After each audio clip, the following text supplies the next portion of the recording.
दोस्तों खान सर कुछ दिन पहले एक वीडियो बनाए थे इलेक्ट्रिसिटी के ऊपर, तो उस वीडियो के ऊपर पंकज का कमेंट ये था या फिर पंकज सर ने उनको एक वीडियो बनाया है कि खान सर गलत पढ़ा रहे हैं या फिर गलत नॉलेज यहाँ पर दे रहे हैं। तो उसी के ऊपर आज हम बात करने वाले हैं या फिर उसको हम प्रैक्टिकल यहाँ पर जो प्रूव करने वाले हैं कि आखिरकार दोनों में से गलत कौन है, पंकज सर गलत है या फिर खान सर गलत है। देखिए दोस्तों, मैं यहाँ पर किसी को भी गलत साबित करने के लिए वीडियो नहीं बना रहा हूँ। यहाँ पर हम जो सिर्फ थ्योरी को प्रैक्टिकल के रूप में प्रूव करने की कोशिश कर रहे हैं कि जो पंकज सर बता रहे हैं वो सही है या फिर जो खान सर बता रहे हैं ये सही है। ठीक है, तो पहले हम वीडियो देख लेते हैं, उसके बाद हम उसके ऊपर बात करेंगे। और हमें 1 बीघा दूर भैंस बांधल है, उसको पंखा चलाना जरूरी, तो तार लेके जाएंगे 2 बीघा दूर ले, कहां ले? भैंस के पास। तो अब हम वहां भैंस के पास पंखा चलाएं या ना चलाएं, मीटर से करंट निकला है और भैंस कितना दूर गया है तो रास्ता में तो करंट का लॉस हुआ है ना, बिल आएगा कि नहीं आएगा? आएगा। तो घर बंद रखिए चाहे चालू रखिए, अगर आपका सप्लाई दूर तक है तो बिल आएगा। एमसीबी जो लगाता है मीटर के पास में लगाता है, अगर आपको छुट्टी में जाना है तो धाए बंद कर दीजिए एमसीबी के पास से, तो करंट मीटर से एमसीबी तक, तो स्विच बंद करेंगे तो करंट का स्विच तक किया तो आपका बिल उठेगा। देखो, स्विच अगर ऑफ है तो करंट जीरो होगा और पावर कंजम्पशन का फार्मूला होता है P that is equal to VI cos phi। अब ऐसी कंडीशन में अगर I की वैल्यू जीरो है तो चाहे जितना वोल्टेज आप लगाओ, पावर कंजम्पशन P की वैल्यू जीरो होगी, मीटर नहीं चलेगा, बिल नहीं आएगा। चाहे कनेक्शन आप पटना से लेके वो अपनी भैंस को दिल्ली में क्यों ना बांध दो। और बिल्कुल सेम कंडीशन एमसीबी के लिए भी है। एमसीबी चाहे मीटर के पास लगाओ या मीटर से दूर लगाओ, अगर एमसीबी ऑफ है बिल नहीं आएगा। खान सर ने बताया कि अगर हम स्विच को ऑफ करते हैं तो उसके बाद भी क्या होगा कि बिजली का बिल हमें आएगा, लेकिन वही बात को पंकज सर जो है वो बोलने को गलत है। अगर हम स्विच को ऑफ करते हैं तो करंट का वैल्यू यहाँ पर जीरो होगा, और अगर करंट का वैल्यू यहाँ पर जीरो होता है तो हमारी पावर क्या हो जाएगा, आपका जीरो हो जाएगा, क्योंकि पावर का फॉर्मूला क्या है, VI cos phi। और अगर यहाँ पर करंट का वैल्यू जीरो होता है तो आपका जो पावर है यहाँ पर आपका 0 वाट हो जाएगा। वो तो सही बोल रहे, पंकज सर भी सही बोल रहे कि अगर यहाँ पर करंट का वैल्यू जीरो होता है तो आपका पावर जो है यहाँ पर जीरो हो जाएगा, क्योंकि हमें पता है ओपन सर्किट में, यानी कि अगर हम यहाँ पर एक सर्किट लेते हैं और यहाँ पर लोड यहाँ पर कनेक्टेड है, ओके, ये L गया, ये N गया, और अगर हम यहाँ पर स्विच को ओपन करते हैं तो यहाँ पर कोई भी करंट जो फ्लो नहीं होगा, ठीक है। और अगर यहाँ पर करंट फ्लो नहीं हो रहा है तो यहाँ पर करंट का वैल्यू कितना हो जाएगा, I हो जाएगा यहाँ पर जीरो। अगर I यहाँ पर जीरो है तो अगर I की वैल्यू यहाँ पर जीरो है तो आपका जो टोटल पावर क्या होगा, वो जीरो हो जाएगा। पंकज सर भी सही बोल रहे, ठीक है। तो अगर पंकज सर सही बोल रहे तो मैं ये नहीं बोल रहा हूँ खान सर गलत है। खान सर भी सही बोल रहे, वो क्या बोल रहे कि अगर हम लंबी दूरी तक कोई वायर अगर हम बिछाते हैं या फिर कोई लोड अगर हम वहां पर कनेक्ट करते हैं या फिर हम वहां पर अगर ओपन सर्किट करते हैं, अगर हम स्विच को ऑफ करते हैं तो फिर भी क्या होगा, हमारे वायर के अंदर करंट फ्लो करेगा, वायर के अंदर करंट जो है फ्लो करेगा, ये खान सर बोल रहे। और उसी करंट की वजह से जो यहाँ पर एनर्जी मीटर है वहां पर कुछ एनर्जी कंज्यूम होगा, और अगर आप एमसीबी को ऑफ कर देते हो तो वहां पर एनर्जी कंज्यूम नहीं होगा। मैं ये नहीं बोल रहा हूँ दोनों गलत है, दोनों अपने अपने जगह पर सही है। यहाँ पर मैं आपको बताना चाहूंगा कि जो खान सर बोल रहे हैं वो भी सही है और जो पंकज सर बोल रहे हैं वो भी सही है, क्योंकि ओपन सर्किट में कभी करंट फ्लो नहीं होता है। और आज हम ये प्रूव करने वाले हैं कि ओपन सर्किट में करंट फ्लो नहीं होता है। और तो और जो ये खान सर बोल रहे हैं कि अगर हम स्विच को ऑफ कंडीशन रखते हैं फिर भी हमारा करंट फ्लो होगा, खान सर के हिसाब से करंट फ्लो होगा, और हम प्रैक्टिकल में देखने वाले कि करंट फ्लो होगा, और पंकज के हिसाब से वो देखने वाले हैं कि ओपन सर्किट में करंट फ्लो नहीं होगा। तो यहाँ पर आप कंफ्यूज मत होइए, मैं आपको प्रैक्टिकल यहाँ पर प्रूव करके बताने वाला हूँ कि आखिरकार होता क्या है। चलिए, एक होल्डर है और होल्डर पर 2 वायर जाता है, एक फेज और एक न्यूट्रल का, तो इसको मैंने B से काट दिया है, ओके। और अगर हम यहाँ पर अगर न्यूट्रल देते हैं, यहाँ पर फेज आता है तो फेज यहाँ तक आता है, अगर हम दोनों को जोड़ेंगे तभी यहाँ पर करंट फ्लो होगा, और अगर हम हमारा जो कि बल्ब है जलने लगेगा, ठीक है। तो यहाँ पर मैं एक बल्ब लगा देता हूँ और इसको मैं देता हूँ पावर सप्लाई देता हूँ। तो यहाँ पर देखिए एक ओपन सर्किट है, यानी कि स्विच यहाँ पर अभी ओपन कंडीशन है, जो कि इस कंडीशन जो कि पंकज सर बोल रहे थे कि ओपन कंडीशन में करंट जो फ्लो नहीं होगा, तो यहाँ पर करंट फ्लो जब होगा तभी जाके बल्ब जलेगा। तो अभी ओपन सर्किट है तो यहाँ पर करंट तो फ्लो नहीं हो रहा है तो बल्ब कैसे जलेगा, नहीं जलेगा। अगर मैं दोनों को आपस में जोड़ता हूँ तो यहाँ पर सर्किट जो है क्लोज होता है, ठीक है। तो यहाँ पर क्या होता है कि जो सर्किट है, मैं अगर स्विच को यहाँ पर ऑन करता हूँ तो सर्किट क्लोज होता है, करंट ऑन लगता है, तो अभी करंट का वैल्यू जो कुछ आएगा, ठीक है, यहाँ पर 1 एम्पेयर या फिर 2 एम्पेयर कुछ भी आएगा, तो यहाँ पर पावर का वैल्यू कुछ आएगा, ठीक है। अगर मैं स्विच को क्लोज करता हूँ तो यहाँ पर अगर मैं स्विच को क्लोज कर रहा हूँ तो करंट फ्लो हो रहा है और बल्ब जो है जल रहा है। तो पंकज की बात तो सही है, ओपन सर्किट में करंट जो है फ्लो नहीं होगा, लेकिन खान से भी यहाँ पर गलत नहीं है। खान से भी यहाँ पर सही बोल रहे हैं कि ओपन सर्किट में करंट फ्लो होगा। वो कैसे हो, चलिए अब देखते हैं। क्या बताया था कि वो पटना तक वायर को लेकर जाएंगे, लेकिन यहाँ पर आप पटना तक नहीं लेके जा सकते, यहाँ पर हम कुछ ही दूरी तक वायर हम यहाँ पर इस्तेमाल करने वाले हैं। तो यहाँ पर मैं बस इतना लंबा वायर पहले यूज करेंगे, उसका हम काफी बड़ा वायर भी यूज करने वाले हैं। इतना वायर लेंगे, अगर इससे काम नहीं होगा तो ये भी और वायर है, बस इतना ही वायर का बंदोबस्त हो सका तो इसी से हम एक्सपेरिमेंट करने वाले हैं। ठीक है, तो पहले हम कुछ छोटा वायर यहाँ पर लेते हैं।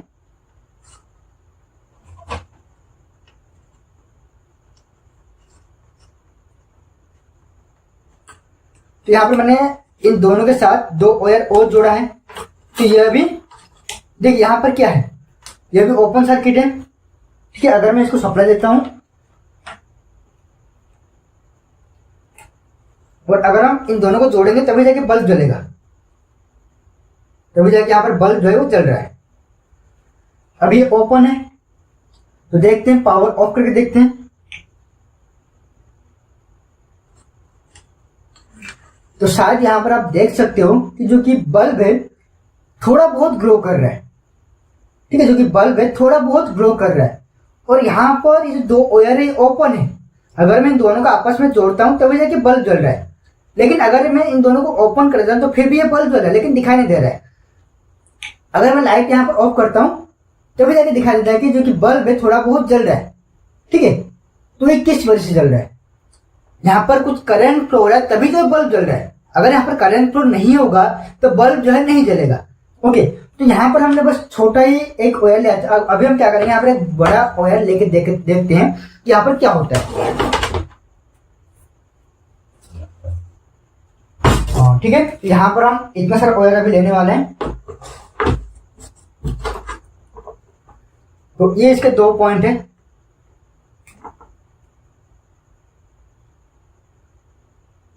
दोस्तों यहाँ पर जबरदस्त एक्सपेरिमेंट होने वाला है, तो बस आप वीडियो से आखिर तक बने रहिएगा।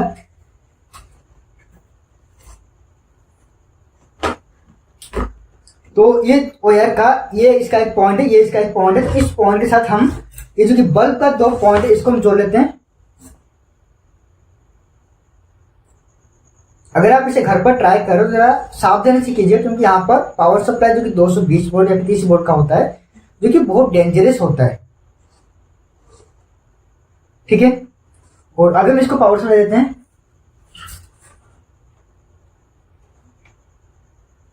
ठीक है, तो ये बल्ब नहीं जल रहा है। अगर मैं इन दोनों को आपस में जोड़ता हूं तभी जाके जो कि बल्ब है यहां पर जल रहा है। ठीक है, और अभी ओपन है तो बल्ब नहीं जल रहा। लेकिन अगर हम यहाँ पर लाइट ऑफ करते हैं तो देखते हैं क्या होता है। यहां पर आप देख सकते हो जो कि बल्ब है ये थोड़ा बहुत जल रहा है, लेकिन यहाँ पर ओपन सर्किट है। अगर मैं इन दोनों को जोड़ता हूं तभी यहाँ पर बल्ब जलता है। ठीक है, लेकिन अगर ये ओपन सर्किट है फिर भी ये बल्ब जो है थोड़ा बहुत जल रहा है। ये देखिए, पहले के हिसाब से जो कि बल्ब है काफी ब्राइट में यहाँ पर जल रहा है।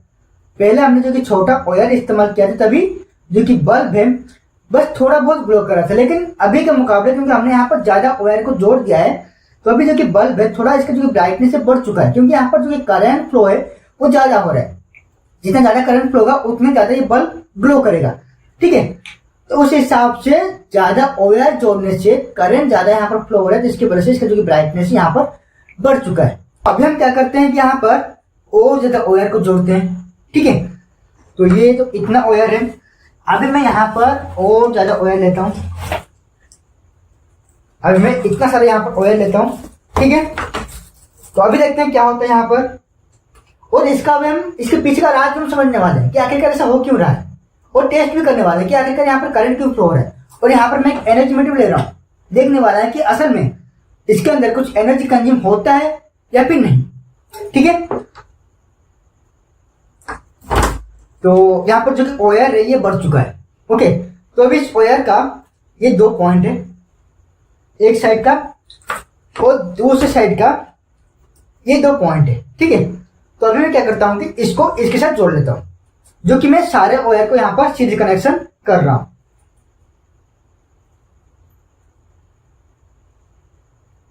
ओके, तो अभी यहां पर अगर हम स्विच लगाएंगे या फिर इन दोनों को अगर हम जोड़ेंगे तभी जाकर हमारा बल्ब भी चलेगा। तो देखते हैं।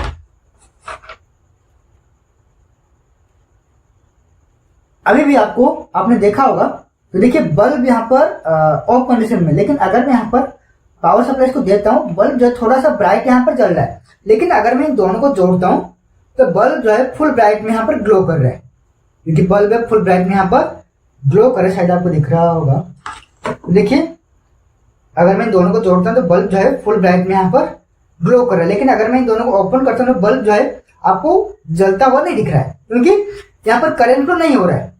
ठीक है, ये पंकज सर ने बताया था कि ओपन सर्किट में करंट फ्लो नहीं होता, लेकिन खान सर ने बताया था कि अगर लंबी दूर से अगर हम ऑयल को लेके जाते हैं तो यहाँ पर करंट कंज्यूम होगा, उस ऑयल में करंट जो है कंज्यूम होगा, एनर्जी कंज्यूम होगा। ठीक है, लेकिन यहाँ पर ओपन सर्किट करंट फ्लो नहीं हो रहा है। अगर हम लाइट ऑफ करके देखते हैं तो यहाँ पर देखिए पहले के हिसाब से जो कि लाइट है, जो कि एलईडी बल्ब है, ये और ज्यादा ब्राइट में चल रहा है। तो पहले हमने देखा था कि जो एलईडी था, जब हमने छोटा ऑयल लगाया, छोटा कटपीस लगाया था, उस केस में जो कि एलईडी है बहुत ही कम ब्राइट में चल रहा था, लेकिन जब हमने ऑयल को धीरे धीरे बढ़ाया तो उस हिसाब से जो कि इसका ब्राइटनेस बढ़ता गया। ठीक है, तो यहाँ पर हमने ज्यादा ऑयल लगा दिया है तो उस हिसाब से इसका जो कि ब्राइटनेस है वो ज्यादा है।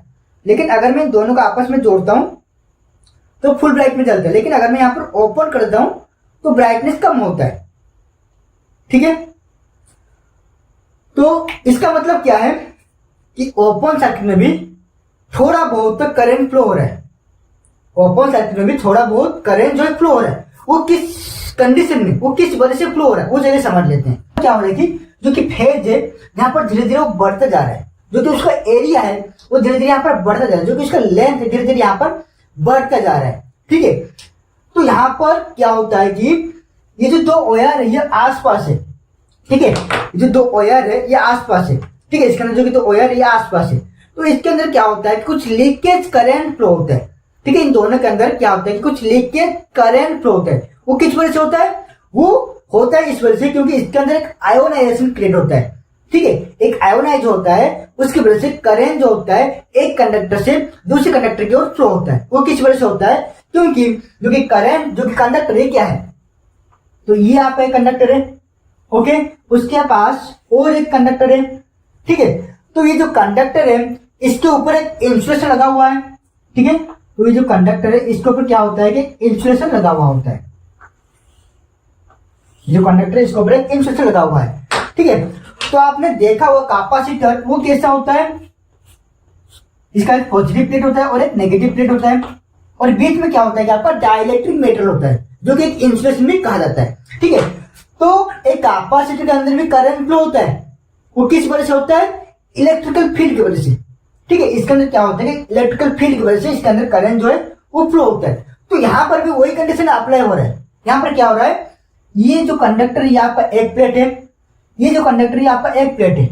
ठीक है, मान लीजिए आपका फेज जो कि पॉजिटिव है, जो कि न्यूट्रल है आपका नेगेटिव है। तो इसके अंदर जो कि इंसुलेशन है या फिर जो एयर मीडियम है, ठीक है, जो कि इंसुलेशन है, जो कि रबर है, ये जो इंसुलेशन है, या फिर इसके अंदर अगर कोई एयर मीडियम है तो ये क्या काम कर रहा है, यहाँ पर एक डाइलेक्ट्रिक यहाँ पर काम कर रहा है। जो दो वायर है ये भी बिहेव कर रहा है कैपेसिटर की तरह। ठीक है, तो कैपेसिटर की तरह अगर ये बिहेव कर रहा है तो क्या होगी, इसके अंदर इलेक्ट्रिकल फील्ड की वजह से कुछ लीकेज करंट फ्लो होगा। अगर आपका फेज है या आपका फेज वाला वायर है तो इसके वजह से इस वाले वायर में कुछ लीकेज करंट फ्लो होगा। किस वजह से? कैपेसिटेंस के वजह से, क्योंकि इसके बीच में एक कैपेसिटर का इफेक्ट यहाँ पर क्रिएट होता है। अगर आपने ट्रांसमिशन लाइन के बारे में पढ़ा होगा तो वहां पर जो ट्रांसमिशन लाइन के जरिए जो इलेक्ट्रिसिटी जो ट्रांसमिशन किया जाता है तो वहां पर एक कैपेसिटेंस इफेक्ट क्रिएट होता है और एक इंडक्टेंस इफेक्ट क्रिएट होता है, और रेजिस्टेंस तो होता ही होता है, क्योंकि जितना ज्यादा वायर लेंगे, जितना ज्यादा हम कंडक्टर लेंगे, उसका रेजिस्टेंस उतना ही बढ़ता जाएगा। क्योंकि अगर हम कंडक्टर का लेंथ जितना ज्यादा बढ़ाएंगे उसका रेजिस्टेंस उतना ही बढ़ता जाएगा। तो उसी हिसाब से हम जितना ज्यादा कंडक्टर लेंगे, जितना ज्यादा हम कंडक्टर लेंगे तो उस हिसाब से उसका जो कैपेसिटेंस है ये यहाँ पर उतना ही क्या होगा, बढ़ता जाएगा। ठीक है, मान लीजिए ये एक वायर है, यहाँ पर एक कैपेसिटर आ गया। ठीक है, यहाँ पर कुछ कैपेसिटेंस या फिर कुछ कैपेसिटर क्रिएट हो रहा है, या उसके बाद हम क्या करते हैं कि और एक वायर लेते हैं। यहाँ पर मैंने और एक वायर लिया तो ये हो गया एक वायर, ये हो गया एक वायर, तो इसके बीच में भी कुछ कैपेसिटर यहाँ पर क्रिएट होगा। अगर कैपेसिटर यहाँ पर पैरेलल कनेक्शन है तो उसका नेट कैपेसिटेंस कितना होगा, C1 plus C2 plus C3 plus C4 up to Cn, यानी कि जितना कैपेसिटी यहाँ पर पैरेलल कनेक्शन होगा तो उस हिसाब से कैपेसिटेंस यहाँ पर वो इंक्रीज होता जाएगा। अगर कैपेसिटर पैरेलल कनेक्शन है तो उसका जो कैपेसिटेंस यहाँ पर इंक्रीज होता जाएगा। तो जितना ज्यादा कैपेसिटेंस उतना ज्यादा करंट, जितना ज्यादा कैपेसिटेंस उतना ज्यादा करंट। किस वजह से? क्योंकि हमें पता है करंट का फॉर्मूला क्या होता है कि V बाई R, लेकिन यहाँ पर R नहीं है, क्या है यहाँ पर? कैपेसिटर। तो इसका ओमिक वैल्यू अगर हम निकाले जिसको हम कहते हैं कैपेसिटिव रिएक्टेंस, क्या लिखते हैं उसको हम? Xc, जिसे हम लिखते हैं Xc यानी कैपेसिटिव रिएक्टेंस। इसका फॉर्मूला क्या होता है कि 1 divided by 2 pi FC, 1 divided by 2 pi FC, यानी कि इसका जो कैपेसिटेंस रिएक्टेंस होता है, जो कैपेसिटिव रिएक्टेंस होता है किसके ऊपर डिपेंड होता है? फ्रीक्वेंसी एंड कैपेसिटर कैपेसिटेंस के ऊपर डिपेंड करता है। ओके, तो अगर इसका कैपेसिटेंस का वैल्यू अगर इंक्रीज होता है तो Xc यानी कि कैपेसिटिव रिएक्टेंस यहाँ पर डिक्रीज होगा। ओके, और अगर यहाँ पर कैपेसिटिव रिएक्टेंस की वैल्यू अगर यहाँ पर डिक्रीज होता है तो जो करंट का वैल्यू है ये क्या होगा? यहाँ पर इंक्रीज होगा। ठीक है, तो इसको हम क्या लिखते हैं? V बाई Xc, यानी कि अगर कैपेसिटिव रिएक्टेंस का वैल्यू अगर यहाँ पर इंक्रीज होगा तो करंट का वैल्यू यहाँ पर डिक्रीज होगा। ठीक है, तो यहाँ पर अगर कैपेसिटर का कैपेसिटेंस का वैल्यू अगर इंक्रीज हो रहा है तो कैपेसिटिव रिएक्टेंस का वैल्यू क्या होगा? डिक्रीज होगा। और अगर कैपेसिटिव रिएक्टेंस का वैल्यू यहाँ पर डिक्रीज होता है तो उस केस में हमारा अगर कैपेसिटिव रिएक्टेंस यहाँ पर डिक्रीज होता है तो करंट यहाँ पर क्या होगा?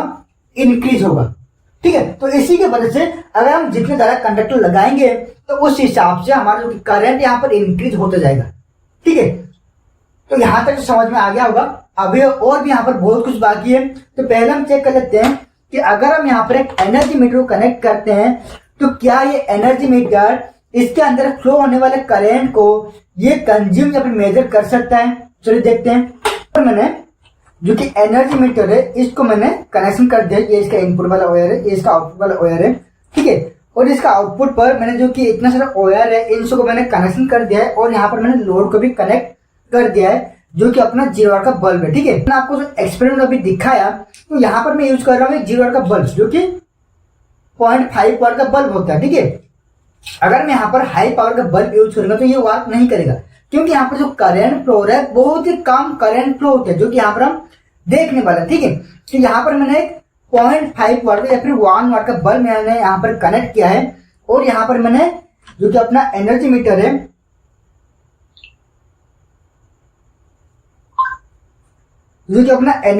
है यहाँ पर मैंने इसको कनेक्ट कर दिया है। यहाँ पर आप देख सकते हो तो यहाँ पर ये कुछ रीडिंग यहाँ पर शो करे तो अपना जो कि बल्ब है ये अभी यहाँ पर कनेक्ट है। देखते हैं यहाँ पर कितना करंट शो कर रहा है और करंट जो है 0.04 एम्पीयर यहाँ पर फ्लो हो रहा है। ठीक है, इस बल्ब की वजह से यहाँ पर जो करंट है 0.04 एम्पीयर फ्लो हो रहा है। अगर मैं इस बल्ब को यहाँ से हटा देता हूँ तो बल्ब को हमने निकाल दिया है तो अभी देखते हैं करंट यहाँ पर कितना फ्लो हो रहा है। 0.03 एम्पीयर। ठीक है, वो दिखा रहा है किसके वजह से। देखते हैं ये जो लोड है, ये जो हमने जो वायर यहाँ पर कनेक्शन किया है, ठीक है, जो वायर हमने यहाँ पर कनेक्शन किया है इसको हम हटा देते हैं और देखते हैं यहाँ पर एक्चुअल में कितना करंट शो कर रहा है। जो 0.03 एम्पीयर दिखा रहा है वो इसके वजह से दिखा रहा है या फिर मीटर का अपना एक लोड होता है उसके वजह से दिखा रहा है। तो ये हमने इसको हटा दिया है और अभी हम देखते हैं यहाँ पर, और अपना जो कि बल्ब है ये भी हमने हटा दिया है और अभी हम देखते हैं करंट यहाँ पर कितना शो कर रहा है। अभी भी करंट दिखा रहा है 0.03 एम्पीयर क्योंकि हमने जो कि आउटपुट है उसको हमने डिस्कनेक्ट कर दिया है। यानी कि जो करंट यहाँ पर दिखा रहा है ये इस मीटर का अपना पावर है। ठीक है, जो कि मीटर है वो चलने के लिए 0.03 एम्पीयर ले रहा है। लेकिन अगर हम यहाँ पर इस वायर को कनेक्ट करते हैं तो यहाँ पर कोई भी करंट फ्लो नहीं हो रहा है क्योंकि ओपन सर्किट में जो करंट फ्लो होने वाला था वो नहीं फ्लो, जो कि पंकज सर ने बताया कि ओपन सर्किट में करंट फ्लो नहीं होगा। वो बात तो सही है क्योंकि यहाँ पर एक्चुअल में करंट फ्लो नहीं हो रहा है। यहाँ पर एक्चुअल में जो करंट फ्लो नहीं हो रहा है यानी कि इसके अंदर इतना कम अमाउंट का करंट फ्लो होता है जो कि ये जो एनर्जी मीटर है ये इसको मेजर नहीं कर सकते। यानी कि इसके अंदर जो करंट फ्लो होता है वो बहुत ही कम, यानी कि नानो एम्पीयर में यहाँ पर करंट जो होता है फ्लो होता है। ओके, तो वो इतना कम होता है कि जो कि आपका एनर्जी मीटर होता है ये इसको रीडिंग यानी कि वो डिटेक्ट नहीं कर सकता। या मैं क्या करता हूँ कि मल्टीमीटर लेता हूँ और मल्टीमीटर के जरिए मेजर करने की कोशिश करता हूं कि आखिरकार यहाँ पर करंट जो है कितना फ्लो हो रहा है। ठीक है, तो यहाँ पर हम क्या करेंगे, तो यहाँ पर इस मल्टीमीटर को मैंने सेट कर दिया एसी करंट पर कि देखिए 200 मिली एम्पेयर इसका मिनिमम करंट 200 मिली एम्पेयर ही है। देखते हैं 200 मिली एम्पेयर करंट यहाँ पर फ्लो हो रहा है या फिर नहीं। तो इसके एक पॉइंट को मैं ओआर पर कनेक्ट कर रहा हूँ। तो ये 2 पॉइंट है, यहाँ पर हमें पावर सप्लाई देना है।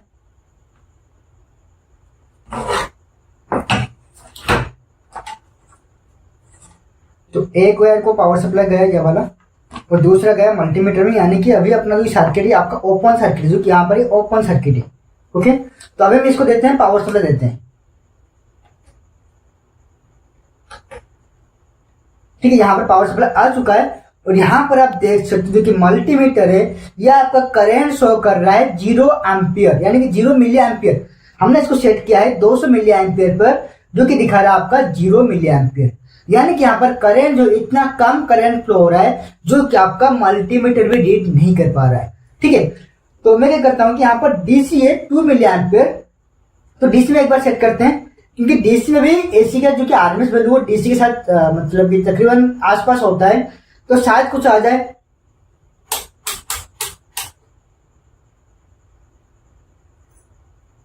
तो यहाँ पर मैंने DC 2 milli ampere per show कर रखा है, तो यहाँ पर शो कर रहा है 0.002, 0.003, 0.005 कुछ ऐसा शो कर रहा है, क्योंकि डीसी में मैंने सेट किया है और यहाँ पर एसी फ्लो है तो कुछ फ्लक्चुएशन यहाँ पर होगा। ठीक है, तो तकरीबन 0.2, 0.003 यहाँ पर मिली एम्पियर करंट यहाँ पर फ्लो, जो कि बहुत ही कम होता है। ठीक है, यहाँ पर जो कि शो कर रहा है ये ज्यादा शो कर रहा है, अगर हम इसको एसी में मेजर करेंगे तो बहुत ही कम आएगा। ठीक है, तो करंट तो कुछ ना कुछ फ्लो हो रहा है, ओपन सर्किट में करंट जो है कुछ ना कुछ तो फ्लो होता ही होता है। अगर मैं इसको निकाल देता हूं तो देखते हैं 0 दिखा रहा है। ठीक है, तो अपने जो कि सर्किट है जो कि पूरा वायर है ये यहाँ पर ओपन है। ठीक है, पूरा सर्किट जो कि ओपन सर्किट है, और अगर मैं यहाँ पर इसको कनेक्ट करता हूं तो करंट जो है थोड़ा बहुत तो फ्लो होता है। वो किस वजह से होता है, वो इस वजह से होता है, इस कैपेसिटेंस की वजह से क्या होता है कि इसके अंदर इलेक्ट्रिकल फील्ड की वजह से कुछ लीकेज करंट फ्लो होता है, जो कि बहुत ही कम अमाउंट का होता है, जो कि नैनो एम्पियर में होता है। और उसी लीकेज करंट की वजह से, उसी कैपेसिटिव इफेक्ट की वजह से यहाँ पर क्या होता है कि कुछ ना कुछ करंट यहाँ पर फ्लो होता है, और उसी करंट की वजह से क्या होता है कि अपना ये जो बल्ब है ये जल रहा है, क्योंकि एक एलईडी का बल्ब है जो कि बहुत ही कम पावर का है, और इसके अंदर अगर थोड़ा बहुत लीकेज करंट भी जाएगा तो ये जलने लगेगा। तो इसलिए मैंने ये एक्सपेरिमेंट दिखाने के लिए ये वाला बल्ब यहाँ पर मैंने इस्तेमाल किया था। ठीक है, तो अभी आप सोच रहे होंगे खान जी ने जो कि बताया था कि अगर पटना तक हम ओआर को लेके जाते हैं और वहां पर अगर हम बल्ब लगाते हैं और स्विच को अगर हम ऑफ रखते हैं तो वहां पर एनर्जी जो कंज्यूम होगा, यहाँ पर एनर्जी कंज्यूम नहीं होगा। तो ओआर बढ़ाने से करंट बढ़ रहा है, लेकिन कुछ दूरी के बाद करंट जो है फिर से यहाँ पर डिक्रीज होता जाएगा, क्योंकि यहाँ पर सिर्फ और सिर्फ कैपेसिटेंस का इफेक्ट नहीं आ रहा है, क्योंकि यहाँ पर सिर्फ और सिर्फ कैपेसिटेंस का इफेक्ट क्रिएट नहीं होता है। यहाँ पर क्या होता है, कुछ और भी इफेक्ट यहाँ पर आता है। वो क्या होता है कि एक सर्किट में जब पावर लाइन में क्या होता है कि कुछ इंडक्टर आता है, कुछ रेजिस्टर आता है। ठीक है, इस तरह से कुछ इंडक्टर कुछ रेजिस्टर यहाँ पर आता है, और साथ में क्या होता है कि कुछ कैपेसिटर भी यहाँ पर होता है।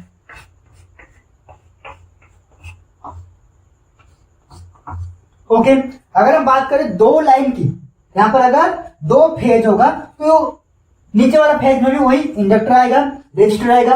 अगर फेज टू ग्राउंड अगर हम चेक करें तो क्या होगा, यहाँ पर ग्राउंड है। ठीक है, तो यहाँ पर इंडक्टर आ रहा है, रेजिस्टर आ रहा है, और इंडक्टर का काम क्या होता है कि इसका प्रॉपर्टी होता है इंडक्टेंस, और वो क्या करता है कि चेंज इन करंट को हमेशा ऑपोज करते हैं, यानी कि एसी को हमेशा ऑपोज करता है। और इसी के वजह से क्या होता है कि यहाँ पर जो करंट है, जो कि वोल्टेज है, वो धीरे धीरे डिक्रीज होता जाएगा, यानी कि कुछ दूरी तक अब करंट इंक्रीज होगा, उसके बाद क्या होगा, जो कंडक्टर का साइज इतना बढ़ जाएगा। ठीक है, तो उसके बाद क्या होगा, इस इंडक्टेंस इफेक्ट, इस रेजिस्टेंस के वजह से क्या होगा, जो कि करंट है धीरे धीरे डिक्रीज होता जाएगा। ठीक है, तो उस वजह से जो कि आपका एनर्जी मीटर है वो करंट इतना कम होगा जो कि एनर्जी मीटर उसको रीड नहीं कर सकता है, और कभी भी ओपन सर्किट में फ्लो होने वाला करंट को या फिर लीकेज करंट को जो कि एनर्जी मीटर रीड नहीं कर सकता है, और ना तो वहां पर कोई भी एनर्जी यहाँ पर कंज्यूम हो सकता है। ठीक है, तो यहाँ पर हमें कंक्लूजन ये मिला कि खान सर ने जो बताया वो सही था, लेकिन कुछ मात्रा में सही था। ओपन सर्किट में करंट फ्लो हो रहा है, लेकिन करंट इतना भी फ्लो नहीं हो रहा है कि एनर्जी मीटर उसको मेजर कर सके और एनर्जी कंज्यूम को दिखा सके। और जो पंकज सर ने बताया कि ओपन सर्किट में करंट फ्लो नहीं होता है, वो गलत है। ओपन सर्किट में भी करंट फ्लो होता है, लेकिन इतना भी नहीं फ्लो होता है जिससे कि आपका जो कि मल्टीमीटर है या फिर जो कि एनर्जी मीटर है वो उसको रीडिंग शो करवा सके। ठीक है, दोनों की जगह पर सही है और हम अपने जगह पर सही है, क्योंकि हम यहाँ पर प्रैक्टिकली प्रूव कर रहे हैं और वो यहाँ पर थियोरिटिकली बता रहे हैं। दोस्तों, जो कि थियोरिटिकली एंड प्रैक्टिकल के अंदर बहुत ही डिफरेंस होता है। ठीक है, तो अभी हम सोच रहे हैं कि जो ट्रांसमिशन लाइन जो कि हम ऑयल इस्तेमाल कर रहे हैं, इसके अंदर इंडक्टर या फिर इंडक्टेंस कहां से आ चुका है, कहां से आया है, जो कि दोस्तों इसके अंदर जब करंट फ्लो होता है तो उसके वजह से एक मैग्नेटिक फील्ड क्रिएट होता है, और उसी मैग्नेटिक फील्ड की वजह से जो कि पास वाला ऑयल है या फिर उसी खुद के ऑयल के अंदर एक अलग से ईएमएफ जनरेट होता है, जिसे हम कहते हैं ईडी करंट। ठीक है, वही अपने अंदर अलग से ईएमएफ जनरेट होता है, जो कि क्या करता है कि अपने ईएमएफ को, जो कि अपना ही करंट को वो अपोज करता है। ठीक है, जो कि इसका मेन करंट था, और यहाँ पर जो करंट क्रिएट हो रहा है जो कि मैग्नेटिक फील्ड की वजह से, वो अपने ही करंट को अपोज करने लगता है, जो कि इंडक्टेंस इफेक्ट कहा जाता है। और उसी इंडक्टेंस इफेक्ट की वजह से जितना करंट यहाँ पर बढ़ेगा, यानी जितना कंडक्टर यहाँ पर बढ़ेगा, वही इंडक्टेंस इफेक्ट उतना ज्यादा होगा, और अगर इंडक्टेंस इफेक्ट यहाँ पर ज्यादा होता है तो करंट यहाँ पर डिक्रीज होगा। ठीक है, तो आशा करते हैं आपको समझ में आ गया होगा कि ओपन सर्किट में करंट फ्लो होगा, लेकिन इतना भी फ्लो नहीं होगा जो कि आपका एक एनर्जी मीटर रीडिंग ले सके। दोस्तों, हमारे इस वीडियो का मोटिव किसी को गलत साबित करना नहीं था, बस वो अपनी जगह पर सही है, हम अपनी जगह पर सही है। वो थियोरिटिकल हिसाब से बता रहे हैं और यहाँ पर हम प्रैक्टिकल करके प्रूव कर रहे हैं कि आखिरकार इसके अंदर का राज क्या है। ठीक है, अगर आपको वीडियो पसंद आया होगा तो लाइक कमेंट शेयर करना मत भूलिएगा, और अगर आप चैनल पर नए हो तो चैनल को सब्सक्राइब जरूर करना, क्योंकि हम अपने चैनल पर इसी तरह का नए एक्सपेरिमेंट, नए थ्योरी के ऊपर हम वीडियो लाते रहते हैं। तो आज के इतना ही, फिर मतलब नए वीडियो में कुछ नए टॉपिक, कुछ नए ज्ञान के साथ।